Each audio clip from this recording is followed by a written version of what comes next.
माननीय supreme court ने प्राथमिक स्तर की शिक्षक भर्ती में एलिजिबिलिटी मैटर के एक मामले की सुनवाई करते हुए माननीय एक राज्य के माननीय हाईकोर्ट के फैसले पर स्टे दे दिया है। ये मामला उत्तराखंड से जुड़ा हुआ है, लेकिन चूंकि ये शिक्षकों की पात्रता से जुड़ा हुआ है तो पूरे देश भर के अभ्यर्थी इससे प्रभावित होंगे।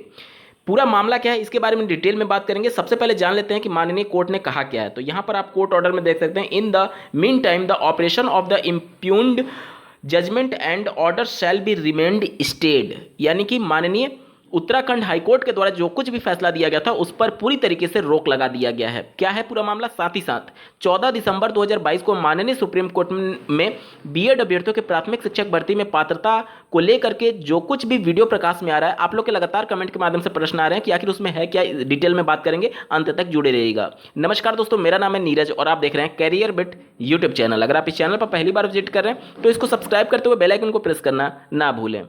सबसे पहले तो इस मामले के बारे में बात कर लेते हैं जो कि उत्तराखंड से जुड़ा हुआ है। उत्तराखंड में एक भर्ती प्रक्रिया रनिंग में थी जिसमें एनआईओ से डीएलएड अभ्यर्थी को भी प्राथमिक स्तर की शिक्षक भर्ती के लिए पात्र माना गया था। मानना भी चाहिए क्योंकि माननीय पटना हाईकोर्ट के डिसीजन के बाद से और अन्य राज्यों में भी माननीय हाईकोर्ट के डिसीजन के बाद से एनसीटी पर दबाव बना और उसने एनआईओ से डीएलएड अभ्यर्थी को पात्र मानने के संदर्भ में एक ऑफिशियल नोटिफिकेशन जारी किया था। उसके बाद से पूरे देश भर के एनआईओ से डीएलएड अभ्यर्थियों को प्राथमिक स्तर की शिक्षक भर्ती और प्राथमिक शिक्षक पात्रता परीक्षा के लिए पात्र मान लिया गया था। तो जब एनआईओ से डीएलएड अभ्यर्थी पात्र हैं तो फिर ये मामला सुप्रीम कोर्ट कैसे पहुंचा? देखिए, वहां की उत्तराखंड की एक वैकेंसी है, उसमें ये पूरा विवाद चल रहा था कुछ सीटों के मामले को लेकर के, जिसके बाद से वहां के जो बीएड कैंडिडेट थे उन्होंने माननीय हाईकोर्ट का दरवाजा खटखटाया। उसके बाद से वहां से मामला नहीं सुलझा तो अब माननीय सुप्रीम कोर्ट का दरवाजा खटखटाया गया। यहां पर आप देख सकते हैं state of Uttarakhand and others को यहां पर रिस्पोंडेंट बनाया गया है और ये केस श्री जयवीर सिंह जी के द्वारा दायर किया गया है माननीय सुप्रीम कोर्ट में और उन्हीं माननीय उत्तराखंड हाईकोर्ट के फैसला जो दिया गया था उस पर स्टे लगा दिया गया है और इस केस की जो अगली सुनवाई होगी वो दिनांक 31 जनवरी 2023 को होने जा रही है। देख सकते हैं आप, इशूड नोटिस रिटर्नेबल ऑन 31 जनवरी 2023। तो यहाँ पर देखिए, अभी केवल एक पक्ष को ये सुना गया है, ठीक है, जिन्होंने पिटीशन फाइल किया था केवल एक पक्ष को सुना गया है। इसलिए माननीय सुप्रीम कोर्ट ने दोनों पक्षों को सुने जाने के लिए, क्योंकि ऐसा तो है नहीं कि केवल एक पक्ष को सुन करके डिसीजन दे दिया जाएगा, दोनों पक्षों को सुने जाने के लिए और साथ ही साथ उत्तराखंड राज्य सरकार का इस पर क्या कहना है इसके संदर्भ में वो लगभग 6 हफ्ते का वक्त दिया गया है उत्तराखंड सरकार को अपना पक्ष रखने के संदर्भ में इस भर्ती प्रक्रिया को लेकर के। साथ ही साथ एनआईओ से डीएलएड अभ्यर्थियों का क्या कहना है और एनसीटी का इस पर क्या कहना है, सबको लेकर के अपना पक्ष रखने के लिए यहां पर नोटिस इशू किया गया माननीय सुप्रीम कोर्ट के द्वारा।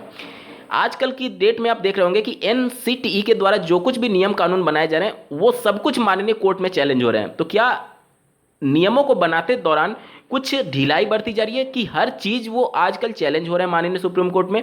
तो ये अपने आप में एक बड़ा विषय है। जब एनसीटी अपना पक्ष रख रही होगी माननीय सुप्रीम कोर्ट में इसके संदर्भ में तो निश्चित तौर पर माननीय पटना हाईकोर्ट का भी जिक्र आएगा और माननीय अन्य जो 2-3 राज्यों में माननीय हाईकोर्ट के द्वारा डिसीजन दिया गया था एनआईओएस के फेवर में, वो सभी चीज़ें डिसीजन प्रकाश में आएंगी और एनसीटी ने जो नोटिफिकेशन निकाला था, जो एक पब्लिक नोटिस निकाला था कि एनआईओएस डीएलएड रेगुलर डीएलएड के समान होंगे, वो सब कुछ नोटिस प्रकाश में आएगा और निश्चित तौर पर ये सभी सबूत के तौर पर माननीय सुप्रीम कोर्ट में रखे जाएंगे। तो निश्चित तौर पर ये सभी चीज़ें जो हैं वो अगर पूरे देश भर में एनआईओ से डीएलएड अभ्यर्थियों की संख्या की बात की जाए तो लगभग 15 लाख अभ्यर्थी हैं। तो निश्चित तौर पर 15 लाख अभ्यर्थियों के भविष्य का सवाल है और इस लिहाज से माननीय पटना हाईकोर्ट और माननीय अन्य हाईकोर्ट के द्वारा जो कुछ भी डिसीजन दिया गया वो बहुत रामबाण साबित होगा और एनसीटी ने जो एक नोटिफिकेशन निकाला था वो रामबाण साबित होगा इनके फेवर में या फिर इनको बचाने के संदर्भ में। तो पूरे देश भर के एनआईओ से डीएलएड अभ्यर्थियों के लिए अभी खतरे की घंटी नहीं है क्योंकि ये जो मामला है वो पर्टिकुलर किसी वैकेंसी से जुड़े हुए सीटों को लेकर के है, ठीक है। तो पूरे देश भर के एनआईओ डीएलएड की पात्रता को पहले ही डिफाइन किया जा चुका है माननीय पटना हाईकोर्ट के द्वारा और माननीय अन्य राज्य के हाईकोर्ट के द्वारा। साथ ही साथ एनसीटी ने भी इसको क्लेरिफाई करते हुए पब्लिक नोटिस जारी कर दिया है, ठीक है। तो इसको लेकर के कोई खास घबराने की आवश्यकता नहीं है अभी एनआईओ से डीएलएड अभ्यर्थियों को, लेकिन सचेत रहने की जरूर आवश्यकता है। इस वजह से आप सभी इस मामले पर पूरी नजर बनाए रखिएगा। ये तो बात हो गई एनआईओ से डीएलएड अभ्यर्थियों के बारे में। अब बात कर लेते हैं 14 दिसंबर 2022 को माननीय सुप्रीम कोर्ट में बीएड अभ्यर्थियों की एलिजिबिलिटी मैटर पर जो कुछ भी हुआ उसके बारे में। देखिए, बीएड अभ्यर्थी और डीएलएड अभ्यर्थी बिल्कुल आमने सामने हैं। निश्चित तौर पर 2 खेमे में अभ्यर्थी बटे हुए हैं। कंफ्यूजन तब होती है जब एक पक्ष से जुड़ा हुआ कोई चैनल आपको अपनी तरीके से खबर को दिखाता है और दूसरे पक्ष से जुड़ा हुआ चैनल जब अपनी तरफ से उस खबर को व्याख्या कर रहा होता है। देखिए, माननीय सुप्रीम कोर्ट के अंदर का जो वीडियो आप सोशल मीडिया साइट्स पर वायरल देख रहे होंगे या फिर जो कुछ भी उसमें बातें हो रही हैं, वो डिसीजन नहीं है, वो एक तरीके से चर्चा का पार्ट है। चर्चा में क्या होता है कि जैसे देखिए, मान लीजिए किसी मुद्दे पर चर्चा किया जा रहा है, तो उसमें हो सकता है कि कभी जज साहब उससे लेकर के प्रश्न पूछे, तो इसका मतलब ये थोड़ी है कि उसके फेवर में बोल रहे हैं, या फिर जज साहब मान लीजिए किसी के अगेंस्ट में बोले, तो इसका मतलब ये थोड़ी है कि उसके अगेंस्ट में फैसला सुना दिया गया।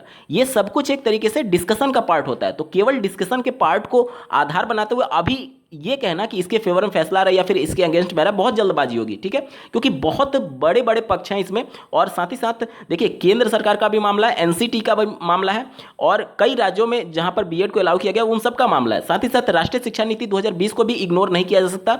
निश्चित तौर पर बीएड के फेवर में सब कुछ है। ठीक है, तो अभी जल्दबाजी में ये कहना कि उस वीडियो के आधार पर आप खुद फैसला ले लें, ये एक तरीके से सत्यता को नकारने वाली बात होगी, क्योंकि जब तक अंतरिम रूप से कोई आदेश पारित नहीं हो जाता माननीय सुप्रीम कोर्ट के द्वारा, तब तक कोई भी अपनी तरफ से कुछ भी तुक्का लगा ले या फिर कुछ भी डिसीजन तक पहुंच जाए उस बातचीत को देख करके, तो निश्चित तौर पर वो अंधेरे में तीर चलाने वाली बात है। उससे ज़्यादा कोई भी बात नहीं है, क्योंकि वो बातचीत का एक हिस्सा था, अभी वो डिसीजन नहीं है। डिसीजन जब आएगा तो डिटेल्ड में किन पॉइंट्स को आधार बनाते हुए माननीय सुप्रीम कोर्ट किसके फेवर में क्या फैसला दे रही है, वो सब कुछ डिटेल में मेंशन होगा। ठीक है, वहां पर केवल एक पॉइंट को लेकर के, उस वीडियो के एक पॉइंट को लेकर के या फिर 2 पॉइंट को लेकर के हम अभी अंतिम फैसले पर नहीं पहुंच सकते कि कौन जीत रहा है या फिर कौन हार रहा है। ठीक है, क्योंकि बहुत सारे फैक्टर्स हैं जिस पर पॉइंट वाइज और कानून वाइज आपको बात करना होगा और समझना होगा उन सभी चीजों को, क्योंकि जहां एक तरफ एनसीटी का जो कानून था वो सिद्ध कर दिया है माननीय जोधपुर हाईकोर्ट ने कि वो कानून बनाने की प्रक्रिया गलत थी, दूसरी तरफ ये भी है कि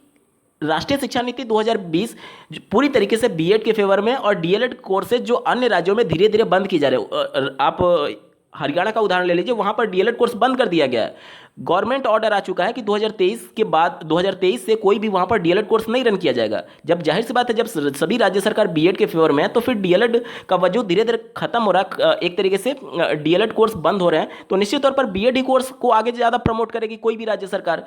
इसके अलावा माननीय जोधपुर हाईकोर्ट के द्वारा जो फैसला दिया गया था वो कानून के पॉइंट को लेकर के दिया गया था, आरटी एक्ट 2009 के धारा 23 के उपधारा 1 और उपधारा 2 कर लेकर के। तो आरटी एक्ट में भी केंद्र सरकार इस समय पूरा बहुमत में, तो अगर वो चाहे तो कानून में ही परिवर्तन कर सकती है। तो देखिए, सब कुछ केंद्र सरकार के फेवर में और केंद्र सरकार पूरी तरीके से बीएड के फेवर में है। तो ये सभी चीज़ों को देख करके आप अभी नहीं कह सकते कि बीएड के अगेंस्ट में फैसला आएगा या फिर डीएड के फेवर में फैसला आएगा। मेरे कहने का मतलब है कि पूरी चीज़ें अभी एक दूसरे से को रिलेटेड है, और केवल एक वीडियो को देख करके या फिर एक स्टेटमेंट को देख करके आप डिसीजन तक नहीं पहुंच सकते कि माननीय सुप्रीम कोर्ट क्या कुछ डिसीजन देने वाली है।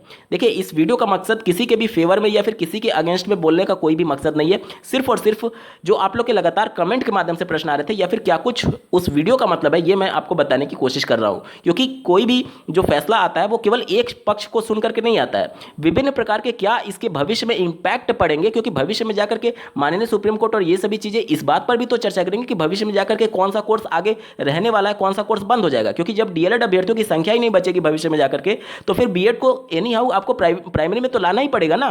तो वो सभी चीजें भी कंसीडर की जाएंगी, और अभी जो कानून बनाने की प्रक्रिया किस तरीके से उसमें गलत था, क्या सही था, क्या नहीं सही था, बीच के रास्ते पर भी माननीय सुप्रीम कोर्ट काम कर सकती है कि प्राथमिक में जो डीएलएड अभ्यर्थी हैं उनको प्राथमिकता दे सकती है और बीएड अभ्यर्थियों को सेकेंडरी पर रख सकती है कि अगर सीटें बचती हैं तो उनको मौका दिया जाए। इस प्रकार की भी कुछ चीजें हो सकती हैं, जिस पर अगर एनसीटी के वकील माननीय सुप्रीम कोर्ट और केंद्र सरकार के एमएचआरडी मिनिस्ट्री में कुछ सहमति बनती है तो इस प्रकार का भी डिसीजन आ सकता है, क्योंकि ये सभी चीजें अभी डिस्कशन होना बाकी है। अगले जब डेट में जब इस बातों पर डिस्कशन होगा तब जाकर के किसी अंतरिम रूप से फैसले पर माननीय कोर्ट पहुंचेगी। उम्मीद करता हूं आप सभी के डाउट क्लियर हुए होंगे। बावजूद इसके अगर आपका कोई कमेंट रह जाता है, प्रश्न रह जाता है, तो कमेंट के माध्यम से पूछ सकते हैं। इस वीडियो को देखने के लिए आपका बहुत बहुत धन्यवाद। भगवान करे आपका दिन शुभ हो।